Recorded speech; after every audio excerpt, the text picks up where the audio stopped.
1 Kings chapter 20, I'll begin with verse 35. Now a certain man of the sons of the prophets said to his neighbor,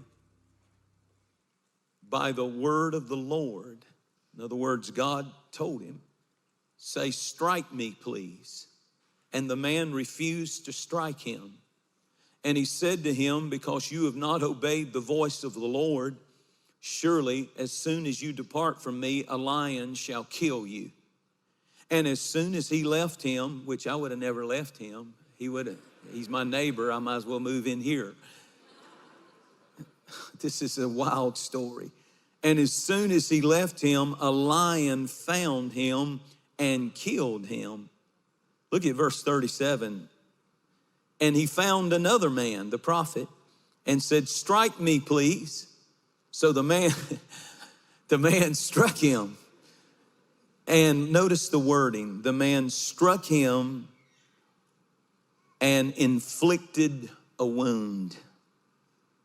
Then the prophet departed and waited for the king by the road and disguised himself with a bandage over his eyes.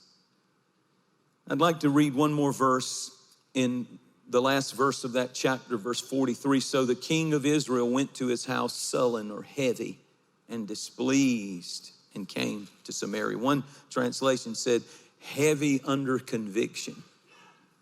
I love that. So I want to talk to you today about something, and I'll give you the title in a few minutes. But this is one of those wild stories in the Old Testament that has not much of any lead up to it. It almost seems random, strange, in the middle of everything. And God doesn't explain it. He leaves it up to people to come up with a message out of it. To me, it's strange because you have things you don't understand about this text. Why is a prophet standing there saying to a man with a sword, because it was a serious wound that he inflicted on him, required bandages and help, and he said, strike me. I mean, God told him to go tell a soldier or somebody with a sword to strike him. And the Bible said, you know, that the man looked at him like you would look. What if somebody came up and said, hit me, hit me? I remember when Mom used to whip me and Dad used to whip me, they would say a little line every once in a while that I thought was cruel and unusual punishment. Because they would say something like, you asked for it. Do y'all remember those words? And I would always come back quick. I'm asking you to forgive me. I'm asking you to not do this. And they said, no, when you didn't do what I told you to do, you asked for this. So now you're going to get it. And it's almost like this. Well, it's not an almost. This prophet is standing there saying, strike me, hit me. Thus saith the Lord, hit me with your sword, hit me hard, cut me. And the first guy doesn't do it. And I mean, it's just random. This whole story is in two or three verses. And then when he didn't do it, the guy turns around and says, then I just release a lion to kill you for not obeying what the Lord told you to do. And a lion came and killed him. And then while he's out there chewing on the guy, he goes to another man and he says, strike me. And I like this guy. He's like, where at? I don't care. I'm about to cut you bad. You have no idea. Because I believe he was thinking, I know what happened to the last guy who was told to do this. So you're about to get hit. And it's really amazing. Teaches you a couple of things. When you see things in the Bible and in life, there are always lessons to be learned in things you don't understand. In life, you're going to have things that hit that you will not understand. And in the Bible, there are things that seem random that you don't understand. The first thing that I want you to understand about the story is that the prophet found another man real quick. If you don't have an appetite for your call and your place and what God has told you to do, if you don't love what God has given you and you don't love the family or the husband or the wife or the life that God has given you, if you don't take advantage of the opportunities and the open doors and the times when God says, I want you to do something for me. If you decide not to do it, please learn from this story. God always has somebody else he can raise up. He may have to get them off of drugs. He may have to pull them out from living under a bridge. But just when you think you're all that, and just when you think that you're so big and powerful and smart and talented, God says, if you don't learn to obey me, don't ever forget I've got another man always, or another woman always waiting in the wings, and I'm going to get my job done. I'd like to use you, but I don't have to use you. I can use somebody else. And it's all dependent upon, will you obey me? Even when you don't understand my instructions. And the man smote him, and notice the text, wounded him. He was visibly wounded. The prophet was bleeding, had to have bandages put on his body. And then he went from that place immediately and waited on a spot on the road, because God had told him the king of Israel, King Ahab, was coming in his chariot with his entourage down that road. And now that he had been wounded, now that he had been hurt, now that he had been attacked, now that he had bled, he has something about him that immediately felt, now I'm ready to go give the message to the most powerful man in the nation, because I am qualified. The thing, he asked for it, and then he knew he had a message from God, but he wasn't qualified to give it until he had been wounded, until he had been hurt, until he had gone through some suffering and some pain and some tears and some bleeding and some hurting. He had the word, but he said, I'm not qualified, I'm not prepared, and I'm not positioned to give the king, because the king would have kept on riding if he hadn't had seen the prophet, and the one that had bandages all over him, bleeding. It caught his attention. He said, I'll listen to that man. So many times we think it's our talent that will bring us before great people. And certainly it helps. I'm not against it. Your education, all of that, we all need all we can get. But when it really comes down to it, what I've learned, and I'm a communicator, this is what I do for a living. The sermons that reach people the most and touch people the most are not ones that just are up here that are Bible, spitting out facts of the Bible, and all of that's important. But it's really when in times that I've gone through woundings and hurts and cuts and attacks myself, that I begin to have this authority. There's a weightiness that comes when somebody's been through something. We want a perfect life. We want no wounds, no hurts, beautiful families, no issues to ever hit our lives. And when it does come, we soak, we sour, we fail to understand that this prophet said, God, if that's what it takes, the wounds and the hurts for me to help somebody else and them listen to me because of what I've been through. God uses, here's my title, God uses life's bruises. God uses life's wounds. Your wounds carry a message in them that men and women in a hurting world who are hurting, I don't care how hard they are, I don't care how wicked they are, I don't care how drunk they are, I don't care how high they are, I don't care how many lovers they have, when they encounter someone who's speaking a word from the Lord, and that someone has been qualified by their own wounds and their own failures and their own heart broken and their own bleeding in some area of their life. There's something about that, the foolishness of preaching. And he needs wounded, hurt, bruised people to bring that message. You say, well, I have a valid excuse to not be a good dad because I never had one. Well, you can look at it like that, or you can say, I've been wounded, and God can take my bruises and my wound and my cut because I didn't have a mother. Doesn't mean I'm going to pass generational curses to my children to be the same way and to abandon their family.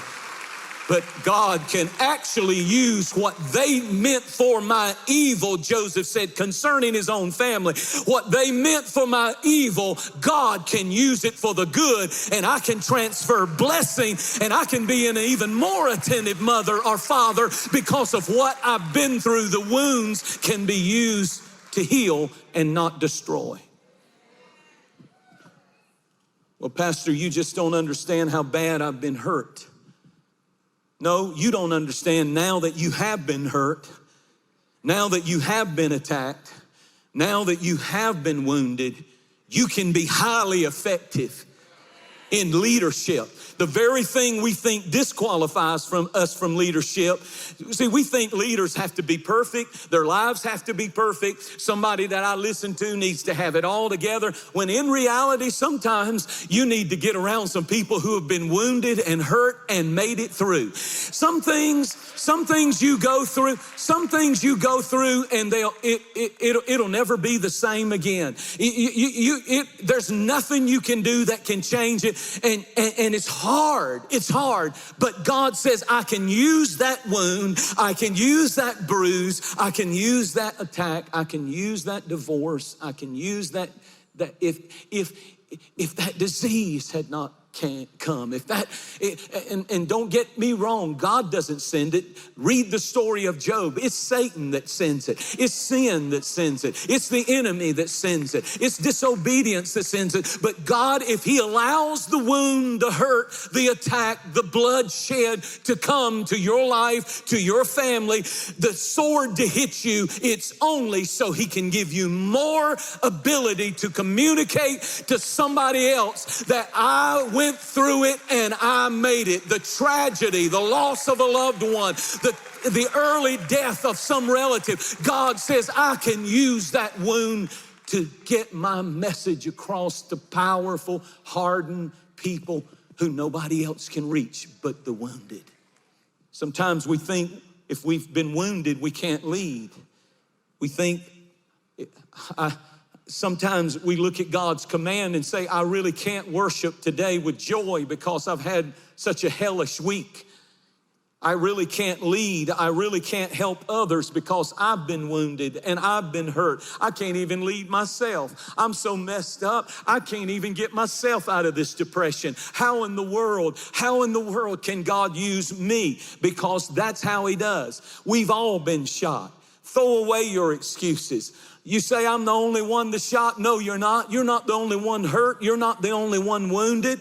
You know, children can wound you, and marriage can wound you, and family can wound you, and job situations can wound you, and business deals that go bad and devastate you can wound you, and addictions can wound you. Here's a big one. And friendly fire can wound you. People that you were so close and so tight with, and something happened, and now there is this terrible wound that doesn't ever seem to heal. But what I'm saying to you is, you may never get over it, but you will get through it if you will do what God tells you to do. And some of you say, well, I want him to take it away. Some scars will never go away. Some wounds will never go away. And it may never go away, but you will get through it and you will stand victorious, and you have a choice to make. You don't choose what sword comes at you. You don't choose what wound comes into your life. Some things just hit and you don't understand and never will, but you do choose your response. In 1 Chronicles chapter 2 and verse 16, there is a woman mentioned by the name of Zerah. And the reason she is mentioned is because she is David's daughter, David's sister. She is David's sister. And her name is Zerah. And the sons of Zerah were Abishai, Joab, and Asahel. Now, keep that up there just a moment, because it's so important for you to understand, because the scripture clearly tells us who this woman was. Her name was Zerah, which means in Hebrew, my wounds. My wounds. Now look at me, everybody. My wounds. And the reason that it's important is something happened according to they name people after events sometimes that happened in their life. For example, there's the story of Benoni, who was Rachel's son, and she was dying, giving birth, and she said, Benoni means child of my sorrow. And so she was dying, and as she was dying, she said, his name shall be called Benoni, which means sorrow. And the dad came over and said, no.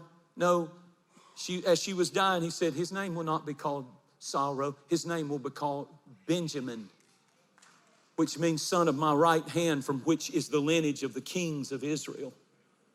Wow. In that moment, that dad could have named that child after the sorrow and the wounds of the mother, but he didn't do that. You remember when they lost the Ark of the Covenant, 2 Samuel chapter 6, and the Bible said the Philistines stole it, and then the father-in-law, Eli, the high priest, fell backwards when he heard the news and broke his neck, and that family went into crisis. And the Bible said there was a woman giving birth, and she named the child Ichabod because of the pain that they were experiencing in their generation. They decided to pass it in the name on to the next generation, and the name Ichabod means the glory has gone, the glory has departed. The glory has been taken out of this family. Well, here's the miracle of 1 Chronicles 2 and verse 16. Zerah's name means my wounds. They were visible wounds. Something had happened in her childhood. I don't know if she was burned. I don't know if she was injured. Something had happened that caused her to have horrible wounds. But something amazing happened through this woman, because her offspring did not receive a transfer of her issues into their life. I can prove this because when you look at who her 3 children were, it's amazing. And it tells you there is Joab. Joab became the 4-star commander general of the army of Israel under King David. The son of my wound became a 4-star general and led in battle every war that they fought under the greatest time that Israel ever had in the expansion of Israel. The second son was called Abishai. What did he do? Read in 2 Samuel 23. You don't have to go there, just read. 2 Samuel 23. The Bible said David was an old man. He was the only giant killer ever recorded to kill a giant in all the Bible. But one day when he got out on the battlefield as an old man, a giant that had 6 toes and 6 fingers, that's what your Bible said, hit him. He was the brother of Goliath, hit him, and he was coming after him because he had killed his brother, and had him down and was about to slay the psalmist of Israel.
The king of Israel, David, and across the field comes the son of a wound.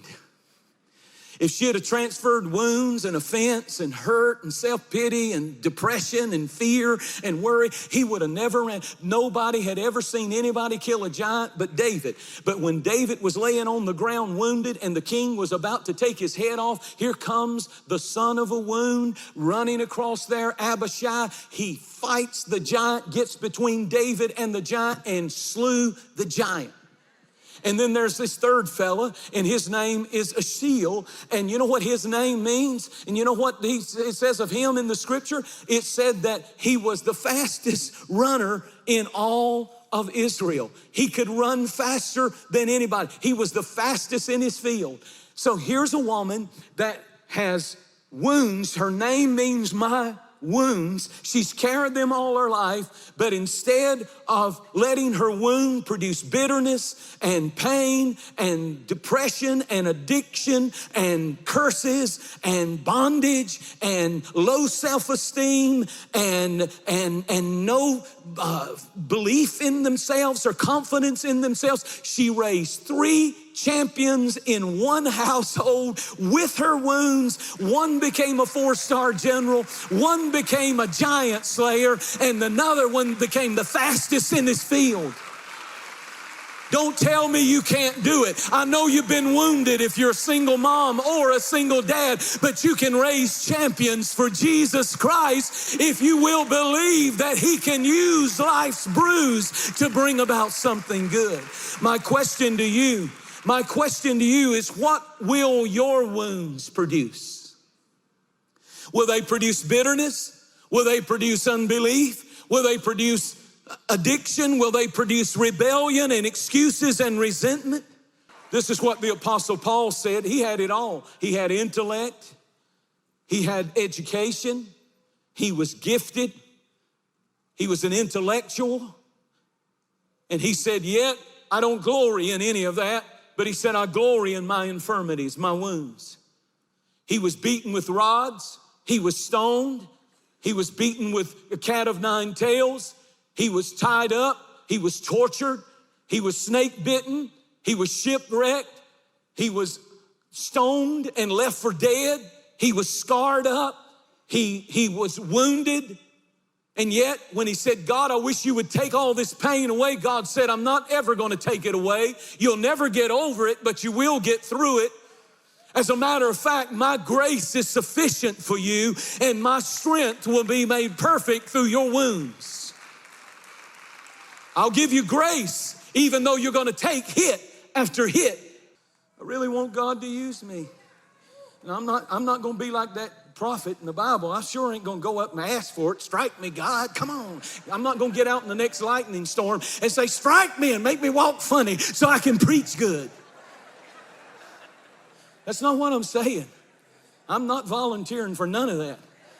But since we're all in it, excuse me. Look over at somebody acting real sanctified right now and say, You got wounds. You just got your bandages on, but you got your wounds. Would you just raise your hand and say, God, here's my wounds, here's my hurts, here's my blood, here's my sweat, here's my tears, here's my turning and tossing, here's my worry, here's my fear, here's my depression, here's my wounds, here's my hurt, here's my bruise. Would you use it?